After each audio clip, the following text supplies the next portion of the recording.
in the car. My shooter rock out like guitars. Take his girl and I'm breaking her heart. Me and game, we be shining like stars. Smoking dope, I don't fuck with a bar. What is up, guys? Welcome back. This is part 2 of selling candy at a sneaker event, and this is the part where we're actually going to be going there. But before I get into it, I'm going to show you guys what I'm going to be bringing there to set up, to sell, and some of the shoes and candies that I'll be prioritizing there first. So let's get right into it. So some of the shoes that I'll be bringing are this Jordan one right here. This is the Jordan One Zoom Psg, and these basically came out about a week ago. And they're reselling for around $260, $270 right now on StockX. So I'm going to try to bring this there because I got 6 pairs originally and I sold 5 of them. But this is the one that hasn't sold. So I'm going to try to just clear out stock that's been sitting around for a little bit and just reinvest that money instead of having sitting capital. So we're going to bring this there. And then the other shoe we're going to bring is another Jordan 1. But if you guys can't guess it, it's also another new release. And this is going to be, well, if you guys have guessed it, it is the Jordan 1 Silver Toe. So we'll show you guys what that looks like in a second. Here's what it is. It's basically a woman's size shoe, so came in women's sizing, and it's like has a similar satin material, but I don't think it actually is because it doesn't say that on the shoe. But this is the Jordan 1 Silver Toe. You can see just silver and black all around and a little bit of white. Pretty good model. I also got about 6 of these and I sold out most of them already. I only have about 2 or 3 left, so we're gonna bring these to the meet too, and we're trying to clear out the rest. These are reselling for around $260, $270 too, so around the same price range. And honestly, I think these are pretty nice, clean looking shoes that I would actually wear myself if I had a pair in my size. But you know, I gotta stop spending things on things I don't need, and I gotta save my money and invest it to make more. So we're gonna bring in the candy now. We're gonna show you guys how we're gonna pack it up, and we're gonna show you guys the stuff I also need to set up for. All right, let's go. Okay guys, let's start packing our candy and we're gonna see how we're gonna set it up. So I actually found this really perfectly shaped box to put all the candy in, and you guys can see the flaps here in the back are not taped. So I plan to fold them in like this and kind of like just tape them up like that. So at least the backs on these 2 sides, these corners are gonna be taped. So we're gonna do that real quick and then we'll show you guys what it looks like after. Okay, so now that we have our box set up, we're actually ready to put some candy inside and set it up. So our first thing we're gonna try to set up is the dirty variety pack of chocolates. So let's actually get this thing open and down. There's a lot of chocolates in here that I want to make sure sells out tomorrow, so we're going to do our best to our ability to sell that out. I think there's like some things on the side here. Gonna cut that real quick. If you guys are liking the new camera angle I have, I bought a little stand with a light on it, kind of like a ring light, so it's a little bit improvement of quality from before. I'm just going to lower this down a little bit. Open this up. And here's the candy. So we're gonna try to set this up inside it and we'll see how it goes. So let's just bring this box closer, open it up a bit. So trying to get the things of trying to figure out how to work the camera the best optimal way possible. Probably I want to bring it higher, so let's just bring that up a little bit and then try to angle it down more, like right here, and then we'll be good. So we're gonna set the candy up in here, lay them out in rows, and we're trying to fill it all the way up so when we bring it tomorrow, we can save time at the meet, not spend too much time setting stuff up, and more time working on making money, you know, selling stuff. So Snickers in that one corner.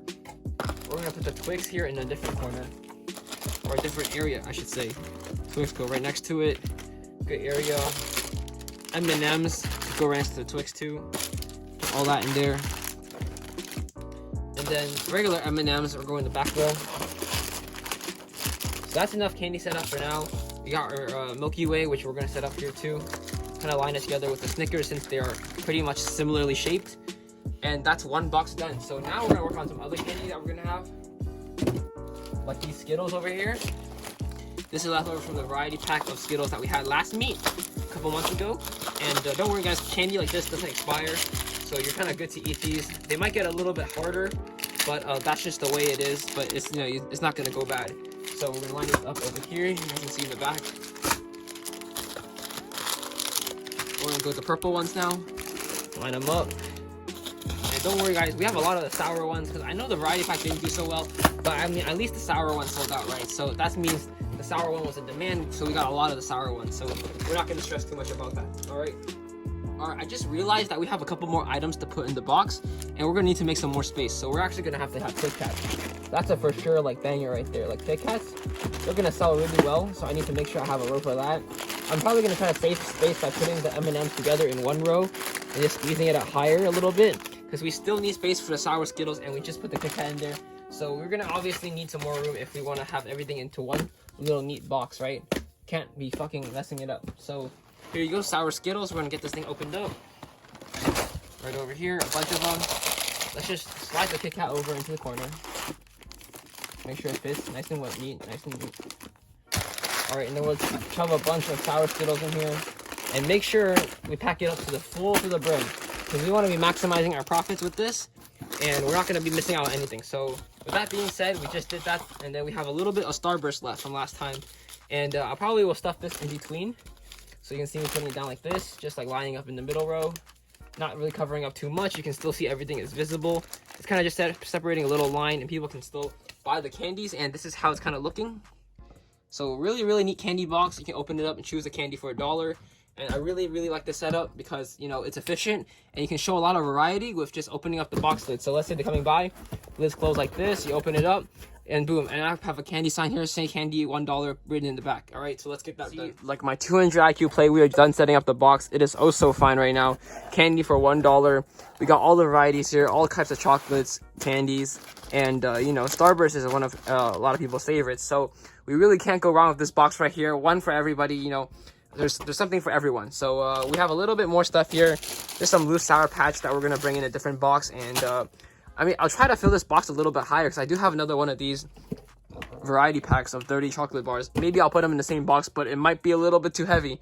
So I'm gonna think about it, and I'll consult with you guys. I'll let you guys know if I change anything to this box.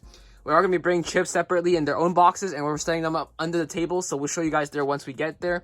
This is Saturday night, and tomorrow is Sunday. So we'll get there on Sunday, and we'll set up in the morning. We're planning to get there at around probably 11 o'clock. So we'll see you guys when we check in, and I'll let you guys know my final plan. Okay, so looking back at it now, one of the key differences between selling candy at school versus, you know, selling candy at a meet is that obviously at school, a lot of people already know what I sell, and I don't need to introduce the candies to them. They already know what they come here to buy usually. Most of the time, they already know how much it costs. However, this time, they don't have any idea what I'm going to be selling. There's a lot of new people there, people attending the event to buy shoes. They might want to feel hungry for a little snack, right? They're not going to know what I have to sell. So the harder part about this is that it's similar to selling out of a locker, but it's at a table, and the main difference is that they don't really know what you have. So it's your job to try to hard sell them and like force the sales by showing them what you have and telling them how good of a deal it is, and try to convince them to buying it. Even if they originally did not want to buy it, you got to just try your best, hard sell the candy, and I guarantee you will get them like at least 5 out of 10 times, so half of the time. And it's a really good analogy because you know what, just like in selling at school, you're not guaranteed to get a bunch of sales the first day or even the first week you try it, but you got to take the risk. Right now I'm going to an event, I pay for a table, I'm taking the risk, and we're going to try to sell all the candy and try to make a profit out of the money I bought for the candy and the money that I paid for the meat. So we're going to try to do our best tomorrow, and there's nothing really to expect. I'm going to go over my game plan with you guys again one more time because I went through it last time, so let's do it again. Okay, so at this point, I want to just say something. If you guys have made it to this point in the video already, and you're new here, I want you guys to just hit that subscribe button if you haven't already. Drop a like and comment down below what your favorite candy that you guys have seen so far is. And all right, let's go over this game plan. So last time we showed up at the meet about 30 to 45 minutes before it started. We set up our table right outside of our truck, and we also were able to basically set up our table for the shoes and the candy. Now, here's what I want to do. I want to go early to get a really nice spot. And when I say nice spot, it usually means like a spot where a lot of foot traffic can happen. So a lot of people walk by it and they'll look at your table, and not one of those spots that are in the corner where it kind of gets skipped because the tables next to you have too much stuff to attract everyone else's attention away from you. You kind of want to be in an area where you're sticking out. So you're either at one end or the other, not like in the middle. So I probably will pick at one of the starts of the meet where everyone enters from, because when you enter, you know, the first thing you want is, let's look for some snacks. Maybe I will eat something while I'm walking around. So I will be doing that, putting up in the start if I can find a good spot, right? There's going to be a lot of other people there, 100 vendors in total. So there's a good chance there could be someone there earlier than me and taking up that spot already, but I'm going to try to get there as much as I can. And it really depends on how fast I can get things loaded up, how fast we can get things ready. And after we set up, it should be easy sailing down the road. Set up our shoes. I just have to label the prices. So I am going to bring half pieces of paper with me, along with a Sharpie and a knife. The Sharpie is to write the prices down or to do any kind of calculations I might need to do. And the knife is to cut open any boxes in the middle of it, or just to, you know, use it to rip open anything that's too hard to deal with. So that's pretty useful. I'm also bringing a little bag to carry everything in because I don't have that many hands. And those are the main tools I will be bringing. Also, remember to bring some tape with you. Tape is to use to tape up any kind of signs, business cards, hold things in place in case it gets windy. And it's just really useful whenever you might need it and you don't have any around. So it's better to have it than not have it. So with all that being said, We're going to set up, we're going to try to make some sales, we're going to try to do some bundle deals, and we have more stuff to sell. Some stuff we're selling a little bit higher than we would at school, but I really have confidence that we will make back our initial restock, which is $190-ish. And we just need 190 sales of $1 candy. You know how hard can that be? And we have a lot of chips to cover that too. So if the candy doesn't sell, the chips will get them for sure. All right, I'll see you guys tomorrow morning. Peace out. All right, so we're actually arriving at the meet. They passed out a little flyer. We also got some little bracelets for our members at our table, stuff like that. So we're setting up a table. We got our candy box in here. You guys already know what's good. Sour Patch, Oreos, things in here. We got a couple of shoes set up. Most of my shoes are not really for sale right now because I kind of sold everything before the meet.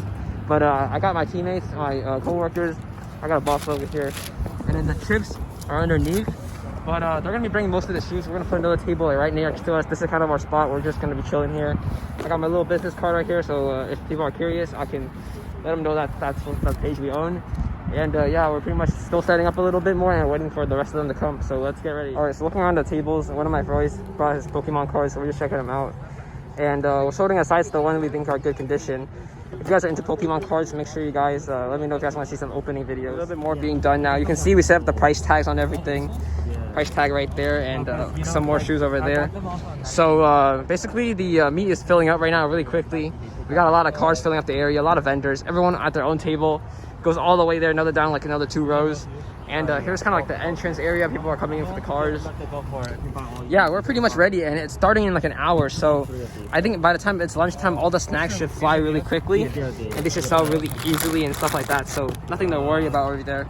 And let's just be patient, and we'll see what happens. You guys can see business wasn't as good as last meet because we didn't sell as much. But however, I think we have enough for next meet, so we won't need to stock up again. Most of the candy box was sticking out. Sour Patch is mostly sold out, like I said, and I predicted. He's got a sale right there.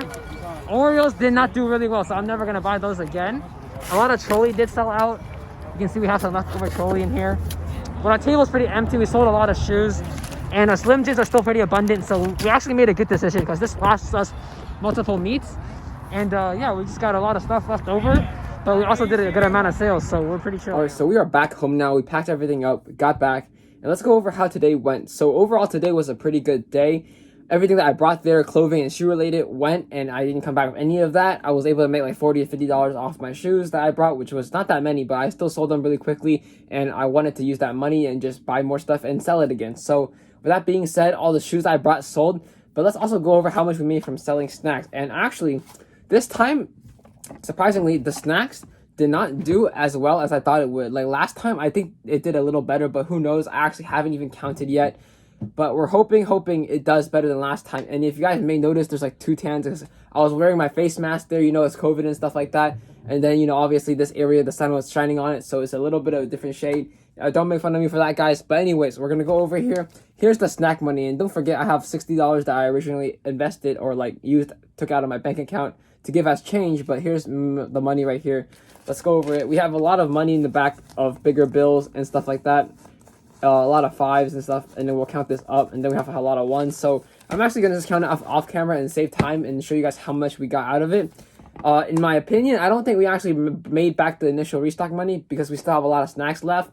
But however, the good side to that is that we don't need to restock next time, and we can use those snacks for the next meet, hopefully within the next month, and we'll be able to do the same thing and just use that and then keep the money that we made and then reinvest it next time. So with that being said, let's go count it, and I'll show you guys what I got. Okay guys, so we counted all the money up, and this is actually a lot less than last time. Last time we got like 150 in sales. This time we only got $93 in snack sales, so we sold around 93-ish snacks, which is why we have so much left.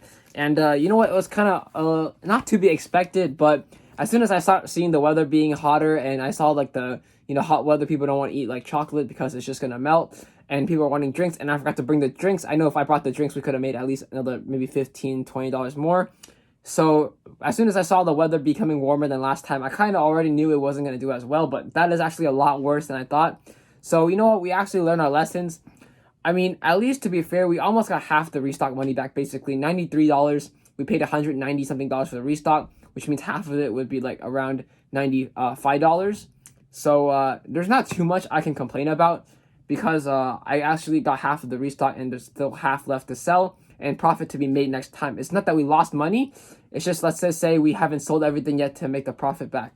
And that's part of doing these things. It's taking a risk. You never know if you're going to make your money back right away in the first day, or it takes you a little bit of time to sell. But either way, this money isn't going to really affect me because I only invested a little bit of what I could afford to put aside and wouldn't have to worry about, because I still have money left to buy shoes and keep reselling and flipping. Meanwhile, while I wait for the candy for the next event.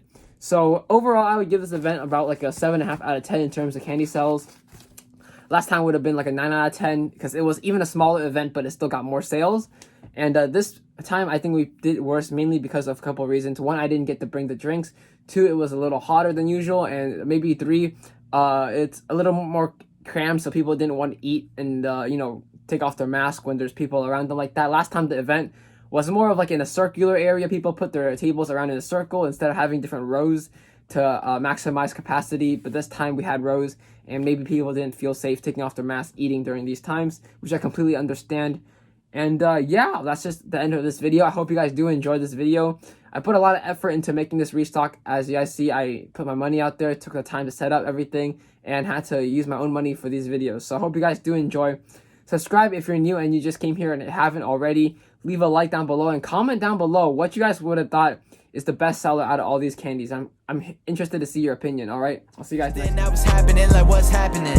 All odds were against me, like Croatia, and I'm racketish. Started off with a camera, cause nobody else saw the picture. Times my earnings by 13, get my bank account a bar mitzvah.